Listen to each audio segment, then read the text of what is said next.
विधान परिषद निवडणुकीत काँग्रेसने सत्ताधाऱ्यांना आव्हान देण्याचा निर्धार केला होता। 17 पैकी अनेक जागांवर उमेदवार देत महाविकास आघाडी लढाईच्या मैदानात उतरली होती। पण मतदानाची वेळ येण्यापूर्वीच काँग्रेसच्या गोटात मोठी पडझड झाली। एकामागोमाग एक उमेदवार माघार घेत गेले आणि ज्या निवडणुकीत संघर्षाचा संदेश द्यायचा होता त्याच निवडणुकीत काँग्रेसची रणनीती कोलमडल्याचं चित्र दिसलं।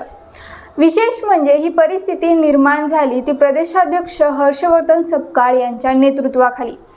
त्याहूनही मोठे दुर्दैव म्हणजे सपकाळांचा बालेकिल्ला असलेल्या विदर्भातून काँग्रेसच्या काही उमेदवारांनी ऐनवेळी माघार घेतल्याने महायुतीचे उमेदवार बिनविरोध जिंकले। त्यामुळे काँग्रेस पक्षाची प्रतिष्ठा टिकवण्यात सपकाळ कुठे कमी पडले सविस्तर पाहूया या व्हिडिओमधून। नमस्कार, मी श्वेता, तुम्ही पाहताय आझाद मराठी। मंडळी, सध्या राज्यात सर्वत्र स्थानिक स्वराज्य संस्था मतदारसंघातील विधान परिषद निवडणुकीची जोरदार तयारी सुरू आहे।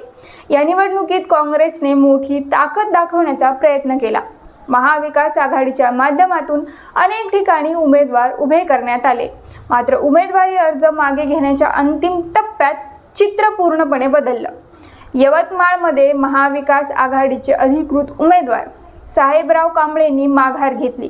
त्यानंतर पर्यायी उमेदवाराला पाठिंबा देण्याची चर्चा सुरू असतानाच सय्यद फारुक यांनीही अर्ज मागे घेतला।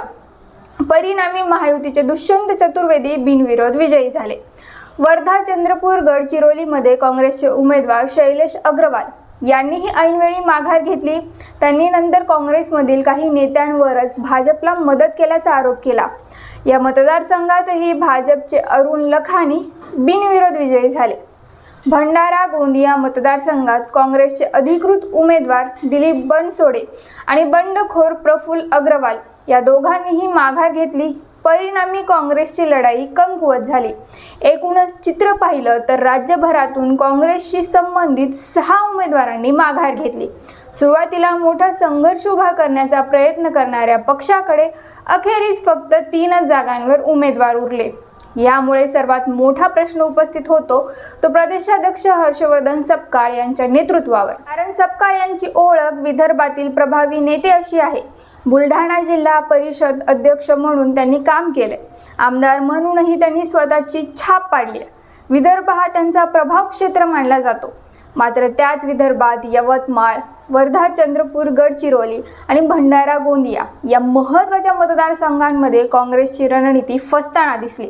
राजकीय निरीक्षकांच्या मते निवडणूक जिंकणं हा एक भाग असतो, पण उमेदवारांना अखेरपर्यंत मैदानात टिकवून ठेवणं हे संघटनात्मक नेतृत्वाचं मोठं आवाहन असतं आणि काँग्रेसला म्हणजेच सपकाळांना ते साधता आलं नाही। हर्षवर्धन सपकाळ यांनी यासाठी महायुतीवर पैसा, दबाव आणि राजकीय हस्तक्षेपाचे आरोप केलेत।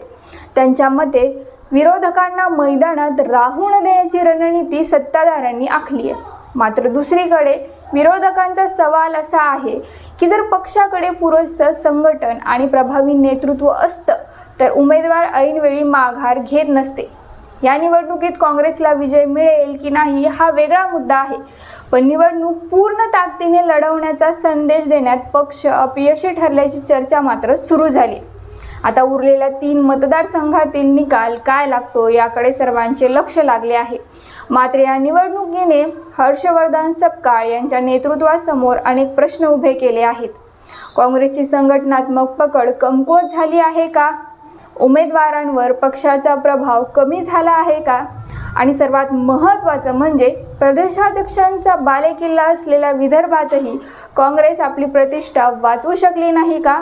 या प्रश्नांची उत्तरं पुढील काळातील राजकीय घडामोडींमधूनच मिळणार आहेत। तुर्तास विधान परिषदेसंदर्भातील आणखी अपडेट्स जाणून घेण्यासाठी आझाद मराठी यूट्यूब चॅनलला सबस्क्राईब करा।